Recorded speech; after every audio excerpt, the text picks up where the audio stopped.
had a huge amount of power. He certainly knew it and constantly worked on building it round him. In everything in life, he used it to get his own advantage. After the recording of one particular episode of Speakeasy, Dave was offered a lift home by Jimmy Savile. As they approached Leicester, Savile suggested they pull into a service area for a rest. So he suggested he was going to get his head down for an hour, and as it was early evening, I said fine, I'd go into the service area and have a meal. Did just that, came back after about, three-quarters of an hour to an hour, tapped on the window of the motorhome to let him know I was here, and lo and behold, two young girls, 14, 15-year-olds, clambered out of the back, looking all scruffy and flustered, followed by Jim. They were scrambling as if they were trying to get away from something. I knew my suspicion, but the fact is that they were running from something. So he didn't say anything. The girls went away. We got back in the motorhome. I said, who were they? Oh, fans, it often happens. But then, total silence. Never said a word. The more and more I thought about it, I thought, I need to tell somebody what my suspicions are.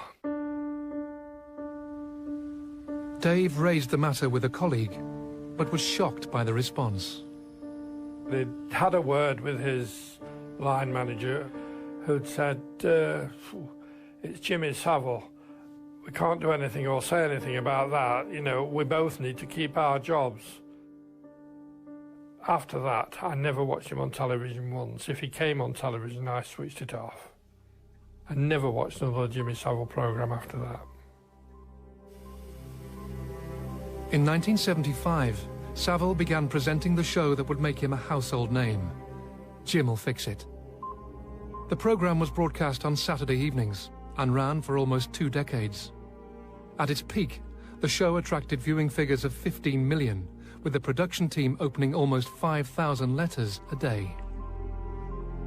I got letters just bombarding me. There were so many letters, and it was up to me to sift them and give them to Jim for his decision. But it was hard, but there was a lot of letters, and it just grew like Topsy, and that's how it all started. Despite his on-screen persona, Savile's attitude to children was apparently different when the cameras were turned off. He did not like children at all. He tolerated them, but that's about as far as it went for the value of the programme. I think all children should be eaten at birth. That's for sure. He had a set rules and he knew how far he could go. They might have sat on the arm of the chair, but that's as near as it got. What is apparent now, though, is that this seeming aversion to children was no more than a camouflage to ward off suspicion. A device Savile used throughout his life to stay ahead of the rumours that dogged him. Abusers often are the most credible and charming people that you could meet. They're often very hard-working. They often hold positions within authority, within society of some standing. The other common denominator, of course, is that they are highly dangerous to children and can be highly dangerous when cornered. And I think that, you know, there was a man who clearly could be as charming could be, but also was both highly dangerous, extremely threatening and very intimidating when he needed to be. Well, there's only one thing I can do now, and that's if you cheat down there, Mr. Cameraman, I'll slap a bell of that. Oh, my goodness gracious.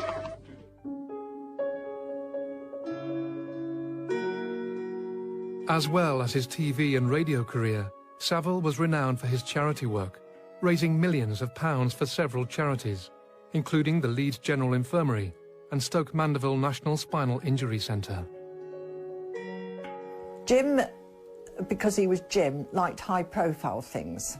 Stoke Mandeville was very high-profile. It was world famous for its treatment of the paralysed.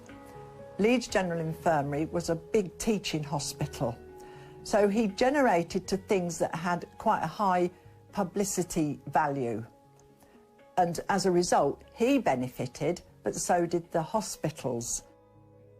Jimmy Savile may have raised around 40 million in his lifetime for charity, but looking back, I think it's easy to now see that his charity work was a very convenient camouflage for his activities and helped him gain access to vulnerable, young people, in fact, in hospitals, in children's homes, in events linked to the BBC, and indeed, of course, his involvement with Broadmoor and the fact that he was actually given the keys to Broadmoor.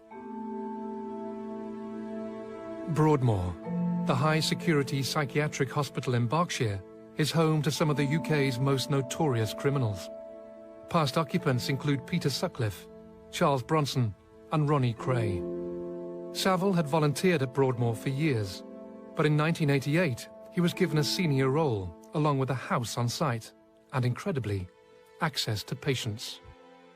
The facts that he was given keys to a place such as Broadmoor, that he was allowed to walk the hospital wards where there were vulnerable children in Stoke Mandeville and other places, again, is incomprehensible. And yet nobody seems to be taking responsibility. Like many adults who abuse children, I think Savile preyed on the vulnerable and the weak. We still don't know the full sort of degree of what he did, but it seems to be the case that he may have even abused disabled children in hospitals. We now know there were people, in certain hospitals and at Broadmoor and elsewhere who were suspicious, or indeed had heard whispers, or even had had complaints from some victims, but who, I think, felt that they would never be believed. If you're a friend of the Prime Minister, you're photographed with these people, you are, in the public eye. The idea that you might at the same time be abusing children is monstrous. Here we go with what's called a medical breakthrough. He had, if you like, all the establishment connections, even though he was eccentric, even though he dressed like a complete weirdo, that he was actually fated. As well as having almost unrestricted access to Broadmoor and its patients, Savile also managed to secure regular visits to Duncroft School in Surrey, a residential school that housed young girls who had been sent there by the courts. The girls at Duncroft were certainly, although intelligent, were vulnerable. But Savile, I think, also worked on the principle that the mixture of his fame and the fact that he was treating them to things like trips to the BBC or trips out in his Rolls Royce, that this was, if you like, a thrill that that they wouldn't get from their normal lives in effect in an institution. So I think he gambled on that would at the time would actually guarantee their silence. Anything that moved seemed to be a potential victim for Savile, but he clearly also was clever at targeting lots of very vulnerable victims as well. Girls in a school for troubled girls would have been, manna from heaven. In 1994, two women who had been pupils at Duncroft approached the Sunday Mirror newspaper, alleging that Savile had abused them as teenagers. They weren't looking for money. They merely wanted to see Savile exposed because they thought he was a hypocrite, and found it hard to believe that he was almost deified in some circles, and that he was so well in with very prominent, eminent people. Although the paper was keen to run the story, the two women were understandably wary of the costly and emotionally intrusive libel case that would inevitably follow. They decided not to proceed. Once again, Savile's power and reputation had served him well. I had no doubt about the veracity of their stories, but they had lost their nerve. In one case, she still had the courage herself, but she didn't want the embarrassment of both her past life coming out or indeed of her being subjected to, to what would have been a merciless cross-examination by a QC for Savile. One had to tell them that was what was going to happen. The second woman didn't want to be the lone witness, but also said, and I will never forget this because I think it reflects a theme that we now know was common among Savile's victims. She said, "Who's going to believe me, an ex-approved school girl, against Jimmy Savile with all his fame, all his money, and being a house guest of Margaret Thatcher at number 10 and Chequers?" And with hindsight, one knew that she was probably right. Although we didn't run the story, some weeks later, I had a phone call from a QC, George Carman, at the time, the most famous libel QC in Britain. George Carman, QC, was one of the country's leading barristers, acting for both celebrities and national newspapers. To the best of his family's knowledge, he had never formally represented Jimmy Savile. My father spoke to Paul Conn. He was then editor of the Sunday Mirror, and my father had worked with him in terms of giving defamation advice in 5 or 6 different cases, I think. So he knew him reasonably well, and they'd also socialised a bit. So he phoned him on the pretext of talking about something to do with a libel action with reference to the Mirror. And my understanding from Paul is that at the end of the conversation, my father, apropos of nothing, suddenly introduced an observation saying, "Jimmy Savile's very grateful that you didn't publish that story about Duncroft," and Paul was astonished. I was, for a second, I think, taken aback that George Carman knew about it. So my reaction, to George was, "Well, how do you know about it, George? You can only know because Savile's spoken to you." And he sort of gave a rather affirmative sort of chuckle. And my response was, well, George, even though we couldn't prove the story because the 2 women involved lost their nerve, I actually believe them. And George Carman paused and chuckled again and said, "Paul, I suspect you may well be right."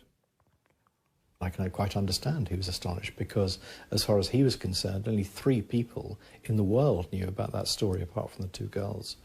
That was himself, the legal advisor, and the journalist who wrote the story. So the fact that my father knew about it, and therefore Savile knew about it, and that my father introduced it in conversation in this way, he found deeply surprising, as indeed do I. He had friends in the very highest echelons of society.